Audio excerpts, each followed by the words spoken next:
Bismillahirrahmanirrahim. Assalamualaikum warahmatullahi wabarakatuh.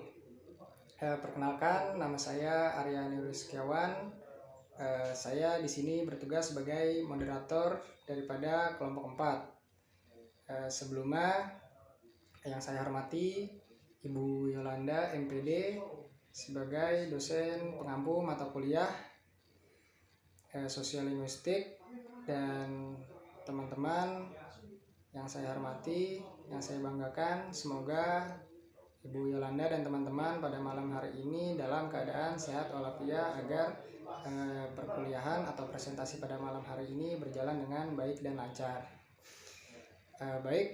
Selanjutnya untuk judul yang kami bawakan presentasi pada malam hari ini adalah jenis bahasa dalam bentuk faktor eksternal, yaitu lingua franca, sosiologis, sikap politis, dan tahap pemrograman.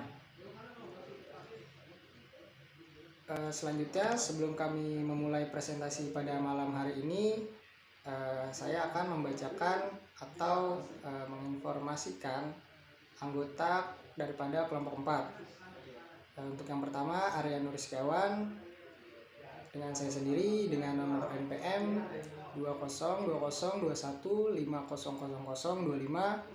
dan yang kedua ada Putih Andam Dewi 202021500109, dan yang ketiga Al Rizal Eka Abi dengan NPM 202021500196, dan yang terakhir teman kita Zelika Putri dengan NPM 20202155000121.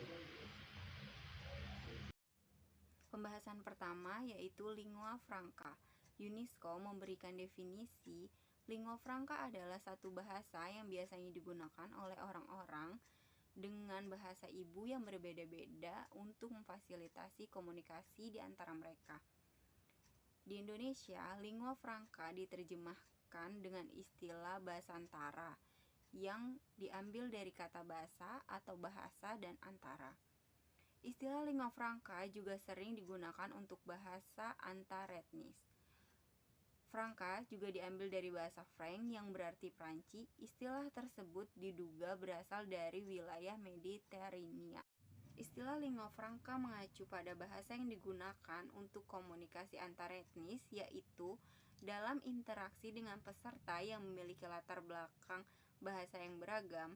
Jadi, lingua franca tidak serta-merta menjadi bahasa kontak. Seperti bahasa Inggris saat ini, digunakan sebagai lingua franca di berbagai transaksi bisnis internasional. Dan bahasa Rusia digunakan sebagai lingua franca dalam pertemuan antara anggota berbagai bangsa di Asia Tengah dan Kaukasus. Tetapi, kedua bahasa tersebut tidak muncul sebagai akibat dari situasi kontak bahasa. Jadi, tidak semua situasi kontak bahasa menimbulkan bahasa baru, dan tidak semua bahasa yang digunakan dalam situasi kontak bahasa juga dapat disebut sebagai bahasa penghubung. Mengenai fitur linguistik lingua franca, para pakar linguistik sepakat bahwa bahasa yang dimaksud memiliki aspek-aspek berikut, yaitu 1. Karakter bahasa lisan, 2. Struktur yang sangat sederhana, 3. Penggunaan kata kerja dalam bentuk infinitif atau kata dasar, 4. Tidak adanya infleksi atau perubahan kata kerja, 5. Kurangnya kerukunan antara kata benda serta kata sifat, dan 6. Kurangnya kata ganti serta kata benda untuk orang, jenis kelamin, jumlah, dan kasus. Menurut riasan European Commission pada bukunya tahun 2011, bab 9, halaman 25, bahasa yang dapat dikategorikan sebagai lingua franca pada zamannya adalah sebagai berikut. 1.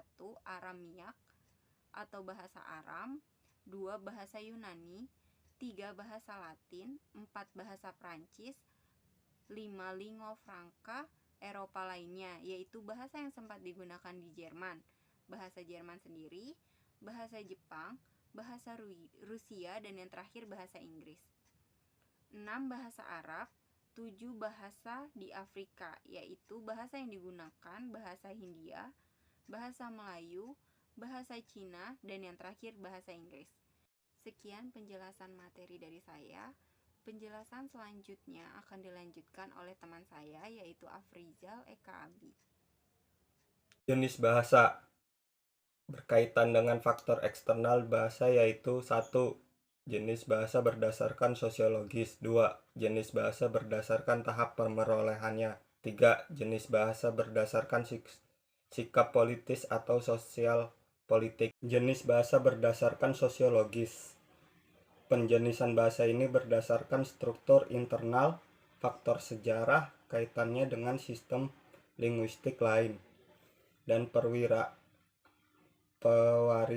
pewarisan dari satu generasi ke generasi berikutnya.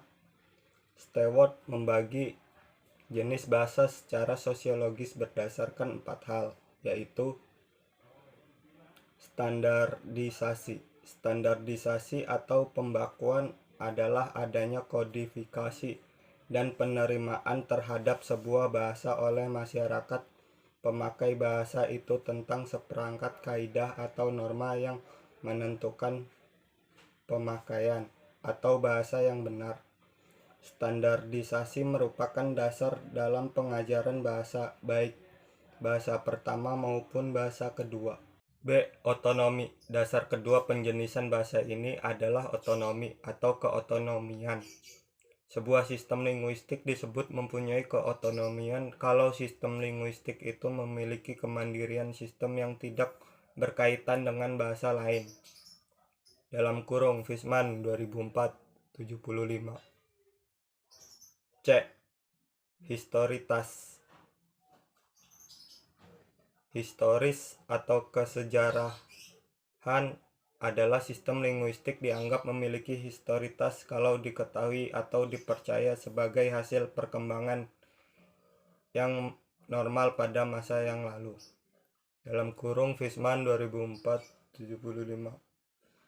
Faktor kesejahteraan ini berkaitan dengan tradisi dari etnik tertentu. Jadi faktor historitas ini mempersoalkan apakah sistem linguistik itu tumbuh melalui pemakaian oleh kelompok etnik atau sosial tertentu atau tidak. Vitalitas. Vitalitas atau keterpakaian, yaitu pemakaian sistem linguistik oleh satu masyarakat penutur asli yang tidak terisolasi.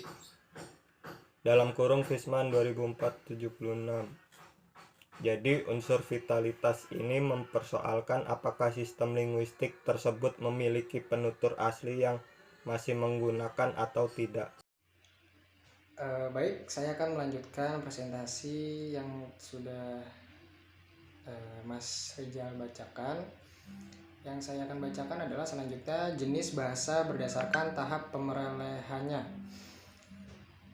Berdasarkan tahap pemerolehannya, jenis bahasa ini dapat dibedakan menjadi 3. Yang pertama, A. Bahasa ibu. Bahasa ibu adalah salah satu sistem linguistik yang pertama kali dipelajari secara alamiah dari ibu atau keluarga yang membesarkan seorang anak. Bahasa ibu tidak mengacu pada bahasa yang dikuasai dan digunakan oleh seorang ibu, melainkan mengacu pada bahasa yang dipelajari seorang anak dalam keluarga yang mengasuhnya. Yang kedua, B. Bahasa pertama. Bahasa pertama atau disingkat B1, karena bahasa itulah yang pertama-tama dipelajarinya atau diperolehnya oleh seorang anak. Dan yang ketiga, yang terakhir, C.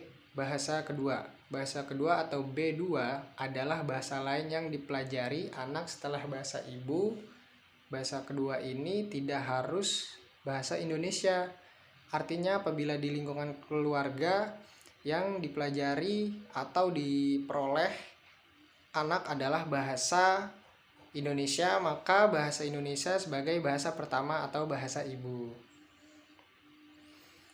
Untuk presentasi selanjutnya akan dilanjutkan oleh Kak Zelika. Untuk Kak Zelika, silahkan.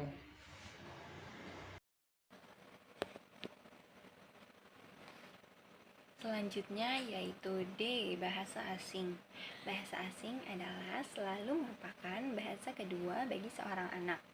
Penamaan bahasa asing bersifat politis, yaitu bahasa yang digunakan oleh bangsa lain, seperti halnya bahasa Arab, bahasa Perancis, bahasa Inggris, bahasa Cina, dan lainnya merupakan bahasa asing bagi masyarakat bangsa Indonesia.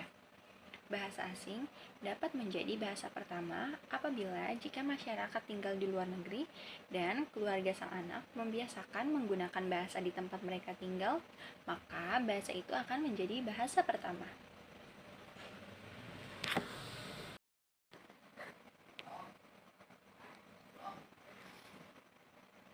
Selanjutnya yaitu jenis bahasa berdasarkan sikap politis atau sosial politik.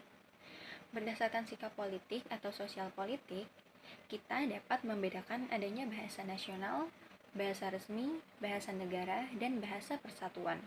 Pembedaan ini dikatakan berdasarkan sikap sosial politik karena sangat erat kaitannya dengan kepentingan kebangsaan. Di Indonesia, keempat jenis bahasa tersebut mengacu pada satu sistem linguistik yang sama. Yang pertama yaitu bahasa nasional. Bahasa nasional adalah sebuah sistem linguistik disebut sebagai bahasa nasional.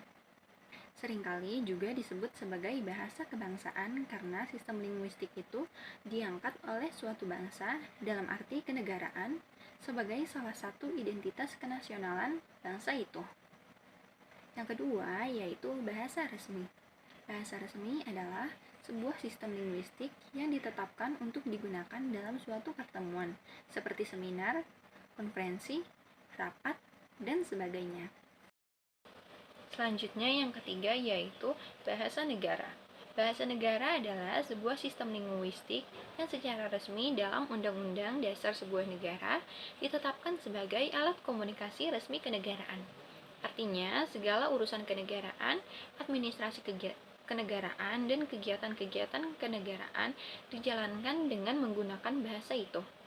Pemilihan dan penetapan sebuah sistem linguistik menjadi bahasa negara biasanya dikaitkan dengan keterpakaian bahasa itu yang sudah merata di seluruh wilayah negara itu. Yang keempat yaitu bahasa persatuan. Bahasa persatuan yaitu adanya pengakuan satu sistem linguistik sebagai bahasa persatuan dilakukan oleh suatu bangsa dalam kerangka perjuangan, di mana bangsa yang berjuang itu merupakan masyarakat yang multilingual. Kebutuhan terhadap adanya sebuah bahasa persatuan adalah untuk mengikat dan mempererat rasa persatuan sebagai satu kesatuan bangsa. Berikut ini merupakan daftar pustaka dari materi yang kami gunakan. Baik, sekian presentasi dari kelompok kami yaitu kelompok 4. Semoga presentasi kami pada malam hari ini dapat dipelajari lagi dan yang pasti dapat bermanfaat di kemudian hari. Dan juga saya mengucapkan terima kasih kepada Ibu Yolanda dan teman-teman kelas S4A yang telah memberikan pertanyaan dan memberikan saran serta kritik serta juga telah menyimak dengan baik. Dan saya Arya Nuriskiawan sebagai moderator mewakili teman-teman kelompok 4. Apabila ada perkataan dan kalimat yang kurang berkenan dan juga apabila ada kesalahan yang disengaja maupun tidak disengaja, kami memohon maaf. Kurang lebihnya mohon maaf. Wabillahi taufiq wal hidayah. Wassalamualaikum warahmatullahi wabarakatuh.